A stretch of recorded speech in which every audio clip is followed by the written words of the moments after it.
Good morning, Frank. How are you doing today? Hi, I am good. How about you? Absolutely fantastic. Man, what a journey you're on. Are you documenting this? Because what you are experiencing right now, so many others are too, but they're hiding, Frank. I mean, they're hiding. They don't want to come out. Oh my God, no, yes. It's been a crazy experience. I mean, I have a lot of pictures of everything because it's just such a beautiful experience. And yeah, like I've just been so grateful for it. Well, because I haven't seen a book yet from, 25 seasons of NBC's The Voice. I've not seen a book from anybody who's performed on it, what the experience was like. Because, what you guys are going through is such a beautiful expression. It's almost like a rose, blossoming.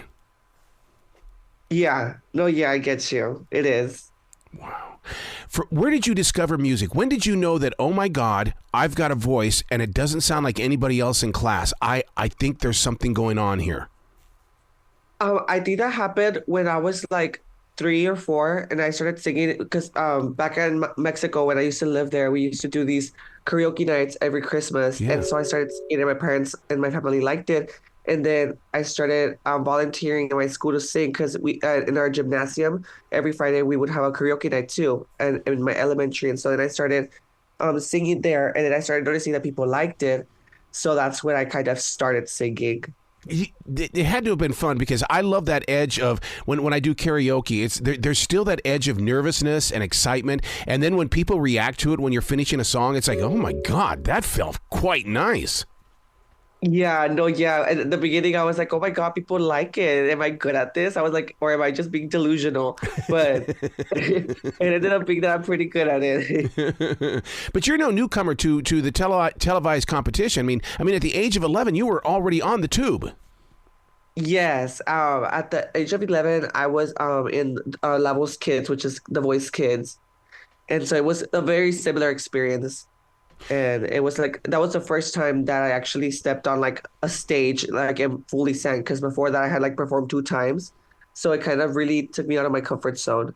I don't know about you, Frank, but I love the stage. When my feet first go out there and I can look at those empty seats and stuff, my imagination takes off. What about yours?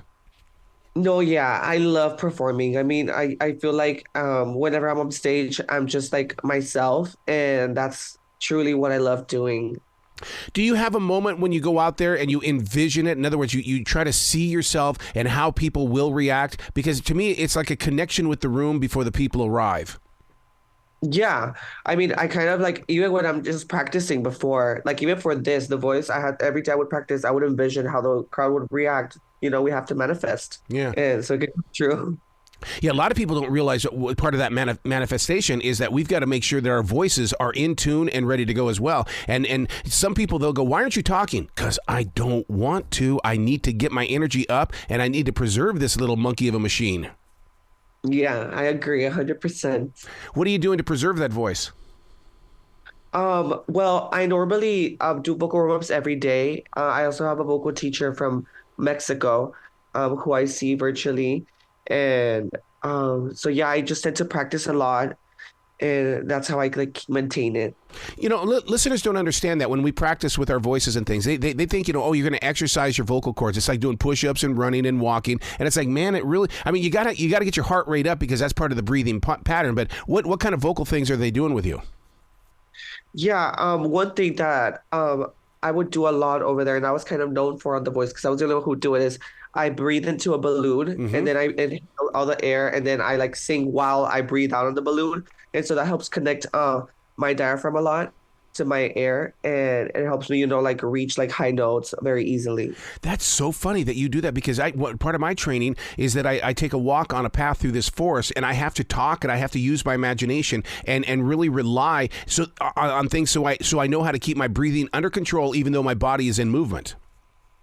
Oh my God, I had never heard of that. Yeah, I call it a transition walk, because your body is moving, and it really, I started doing it for radio because we're always in motion in a radio station studio. You could be somewhere else in the building, and all of a sudden you got to come back and do a break, and you don't want to sound like you're winded, so you've got to basically condition yourself for situations. Yeah. Oh my God, that's crazy. Yeah. So now, what is it like for you to be in LA though for NBC's The Voice? I mean, it's drier air, except for this year where they're having a lot of rain. But the thing is though, is that it's still a different kind of climate. No, yeah. Because of the difference in climate, I would have to. I bought this like vocal mist because my vocal cords did get very like dry, and so Hmm. that's a pretty big issue.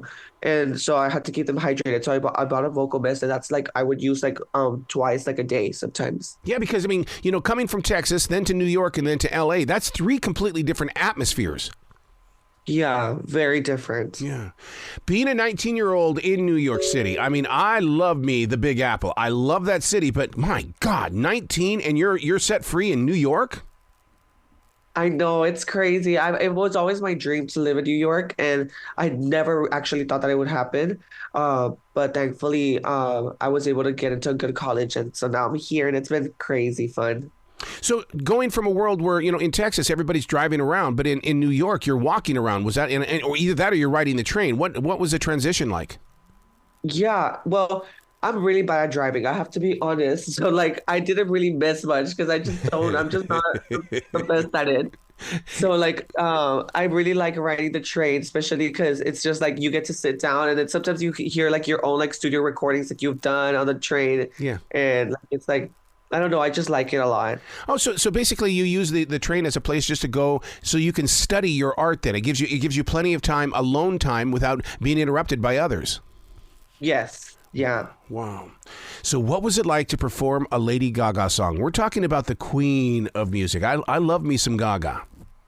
Oh my God. I mean, she's been one of the my literal icons since I was little. And so it was like when I we got told that we got chosen that song to sing by Jen and Shay, I literally screamed. I was like, oh my God, this song is like I love the song so much. And I mean, ever since it came out and when I saw her perform it at the Super Bowl, I was like, I want to perform that one day. Wow. And then you do. So what is that like? I mean, my God. I mean, the world got to hear you sing it. I know it was just so beautiful because I just felt so deeply connected to the song just because of what she has done for the queer community. Yeah. And as a queer artist myself, I felt like I needed to like be able to like hold it to the level that she did. And so I really, really enjoyed performing it, especially with the twins because they're amazing. Well, look at what you're doing with your own community. I mean, the Gay Straight Alliance, my God, you are opening up a door of connection here, Frank. Yeah, that was I knew that before I left my hometown. I knew that I needed to try and make some change, and I'm grateful that I was able to do that with the help of my teachers and my friends and some people in my community. And so now, like hearing that all people from back home are supporting me, that my school is reposting me, even as a queer Latinx artist that I am, it just feels like a whole like 1 360. I feel like there's a lot of progress being made, and I'm really happy for that. Well, we need voices like yours, and the reason why is because it feels like we're going backwards. I mean, all of a sudden, we had the marriages, everything, everybody felt free, and then all of a sudden, it seems like there's a lot of voices that are downplaying and want to break things up, and it's like we need people like yourself, especially 19-year-olds, Frank. We need to have that voice out there in the public.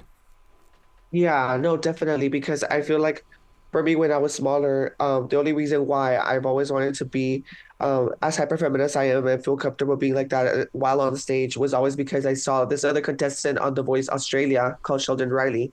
And I feel like the more that we're able to, show like a queerness on stage and on national television, I feel like the more we're able to help others, be their true, authentic selves. You're so strong at what you do. And I mean, you survived cyberbullying. I mean, the way that you moved through that and you have found peace and mindfulness in your journey. No, yeah. When I was on this other reality TV show and I wasn't out yet, I did experience a lot of cyberbullying. And it hurt the most because I wasn't comfortable with who I was. Yeah. And so, but I feel like that was what really motivated me to push myself out of my comfort zone, and it has led me to become the person I am today for sure. Just a couple of weeks ago, they did a story on Ricky Martin and how it was very difficult for him to step out as well. And that's why it's so important for the artist to come out and just say, this is who I really am. Or even, as Gaga would say, I was born this way. But he said it was very difficult. What about for you? Yeah, I feel like with artists like those, it's very difficult because you already have your own branding. Yeah. And so a lot of times it's hard for queer artists to, find their way into the mainstream because there's not really a lot of genres that like promote a lot of queer artists. And so I feel like for me, I knew that back then when I would sing mariachi, it was kind of my branding. And even though I love my mariachi music and my culture, I knew that if I was going to be on national TV one last time, it would have to be as my authentic self because I just wanted to represent, my intersectionality of both being a femme, queer man, as well as a Latinx, Hispanic person. Yeah. Don't you think that we Americans need to be educated at what mariachi is? We think it's something that you get at a restaurant, but there is so much more to it than that. Oh my God, of course. No, yeah, it's like it's in my opinion the most beautiful genre of music I've ever heard. Mariachi music, it's kind of it's a Mexican music musical tradition of a full ensemble with violins, guitarrón, there's like guitars, there's trumpets, and basically they create this ensemble where there's a lot of musicality being involved with all these instruments, including the harp, which is also beautiful. And then there's like singers, there's choruses that they all sing together. It's really beautiful. And so back at home, we have a mariachi program starting from elementary, and you have to keep auditioning. And there's JV and varsity in high school, things like that. Wow. And we go on national competitions that are very, very competitive. And yeah, like these competitions are held all throughout Texas. One time, my group from back at home, they went to America's Got Talent when I was in middle school, so I wasn't able to go. The varsity went to America's Got Talent, and they did really good. And so it's like a big thing, and it's such a beautiful way for like our community to come together and like hear this beautiful music. Well, it's also about dance, and what I love most about it is the way we dress, because you have to dress up if you're going to do mariachi. You're not going to be up there in torn jeans and a sloppy shirt. Oh no, yeah, of course. You have to wear the traje and you have to respect it as well when you wear it. And yeah, I feel like it's just so beautiful. Yeah, because and history is so important when it comes to the mariachi music. I mean, you've got to live the history in order to be in the present. No, yeah, I agree 100%. Yeah. Working with Dan and Shay, I got to tell you, I was with Dan and Shay when they were total nobodies. They came into my studio wearing just hats. They didn't have the fuzz on their face or anything like that, but they had a dream, and their dream, we're going to become big in country music. My God, Frank, they're huge in music right now. No, yeah, they are. They're very huge right now, especially because they're going on tour right now. It's crazy. I've been seeing all their clips. When they prepare to go on tour, do they talk about it? I mean, what kind of conversations do you have with someone like Dan and Shay? Dan and Shay are just very supportive people. I mean, in the show, I would say like they're like my tios. They're literally like my family at this point because they're just such sweethearts. Yeah. And no matter what, they always are there just to support you and motivate you to like be yourself when you're on stage and perform. More than just being performers, they are authentic songwriters. Do you get to talk to them about their songwriting capabilities? I wasn't able to talk to them fully about their writing capabilities. We were kind of just more so like talking about like technique and like how to reach high notes, especially in the battles, and then how to in the battle, since I went up against a duo, and they were kind of helping me a lot, guiding me a lot with how to balance the harmonies and how to go through with all that process. Hitting those high notes, how important is that? Because as a viewer of NBC's The Voice, when you guys go up into that upper range, I mean, I really do go, oh my God. No, yeah, it was crazy because I did not know I could reach those high notes before I went into the show. Even when I did my casting call, I did not send videos of me hitting those high notes.